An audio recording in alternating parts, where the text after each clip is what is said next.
Hey, what's up you guys? It's Scott with Everyday Home Repairs, and today I want to introduce you to something I just got in the mail, and it's called Starlink. Now, talking to just normal everyday people through the channel or out in my communities, out in the small towns and stuff, barely anybody knows about this, but this is a game changer if you have limited internet options and slow download and upload speeds. Starlink was introduced by a company called SpaceX. So SpaceX is doing all kinds of crazy stuff. They're advancing space exploration like no other. There is literally no competition to SpaceX. And it probably goes without saying, I'm a pretty big fan of SpaceX, of Elon Musk and Tesla, and basically everything he does.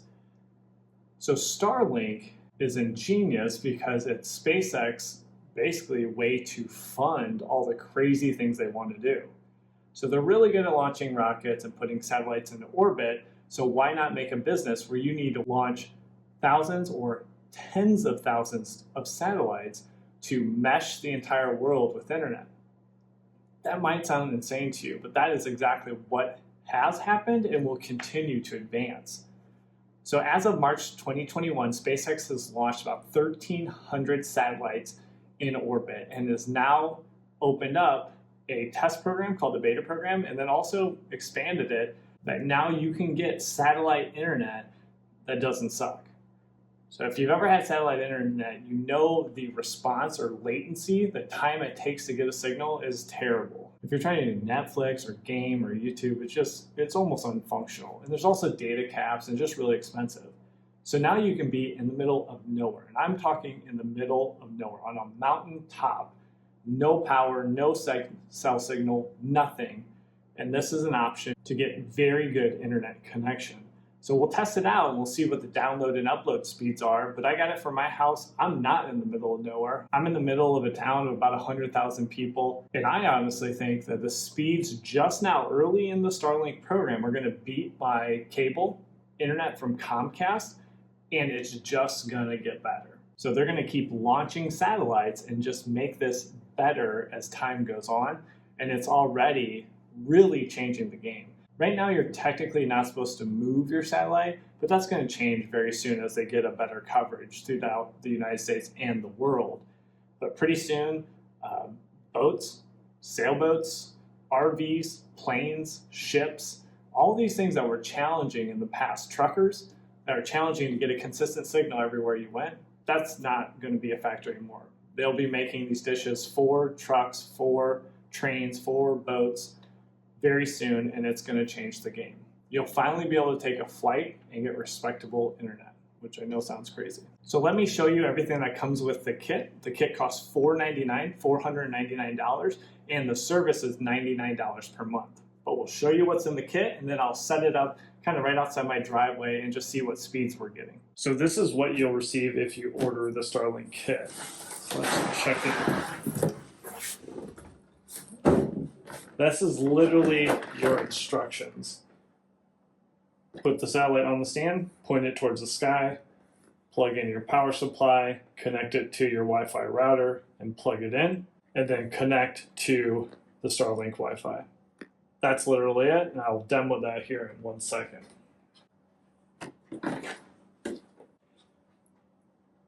So here's how it comes in the kit. You have your stand, your satellite dish itself. One thing to note, the cable, which is the Ethernet that also powers it, is already hard connected. This does not come unplugged, so that will limit you a little bit in your setup where you need to drill a larger hole into your house. But right now, I'm just going to test this out. So this will be your power supply. You'll plug it in. It'll provide power to your Wi-Fi router, which is right here. Kind of a cyber look. If you know Elon Musk and the Tesla Cybertruck, that's kind of a look they're going for. And then the power that would go out to your satellite. Now you are going to provide power over Ethernet to the satellite, and it has a built-in heater and also 2 motors that will rotate and adjust the pitch of the satellite to find the best connection. It'll do it itself. You don't have to adjust it. You just set it up and then it will go to work. So let me set it up, and we'll also do a speed check to see what we're getting for download and upload speeds. I'll just be doing a temporary setup today. My permanent will be actually mounted to the roof. So I'm just taking the standard stand, putting some stakes into the ground, and then securing the stakes to the stand with some zip ties. I'm doing this because it's actually really windy outside when I'm doing this, so I don't want the Starlink to tip over. Now with the stand secured, I'll grab the Starlink and just click it into place, then extend out the Ethernet cord and plug it into the power inverter, plug the power in, and then you'll see a flashing light on the Wi-Fi router, which indicates that it's establishing the connection. Now, once it has power, Starlink will go through calibration, and then it will establish connection with satellites and angle itself at the optimum angle to pick up the most satellites. Once that's established, you will see in your Wi-Fi the Starlink just standard SSID come up. Now, this is an unsecured network, which you can connect to and do speed checks, but ultimately you are going to want to set up your own SSID and password, just like any Wi-Fi network. So the setup can be really as easy as that. 5-10 minutes, you're up and running if you just want that temporary mount. Now I'll permanently be mounting it on my roof, and I'm just waiting on what Starlink calls a volcano mount, which is basically a standard small satellite mount on your roof where it has 4 lag screws or bolts, and you need to seal that obviously because you're putting holes through your shingles, but then that will give you a high vantage point and the best view of the sky, which is what you want on any satellite system. And lastly, the most important part, what about the speed that we're seeing through Starlink?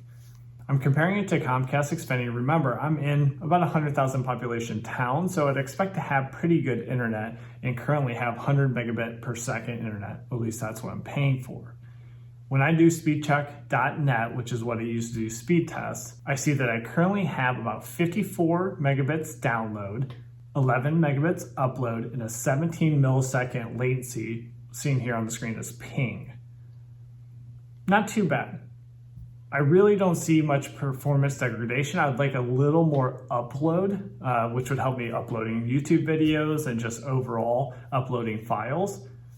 But for Starlink, just in the temporary setup and as it stands March 2021 with the number of satellites they have in orbit, I was seeing 40 megabits per second download, 10 megabits upload, and about a 40 millisecond latency or ping, which is not bad results. Remember, as we stand March 2021, SpaceX continues to launch 60 additional satellites with every launch they put up for Starlink. Currently, they have 1,300 satellites in orbit, which is close to finishing out the first phase of a multi-phase program.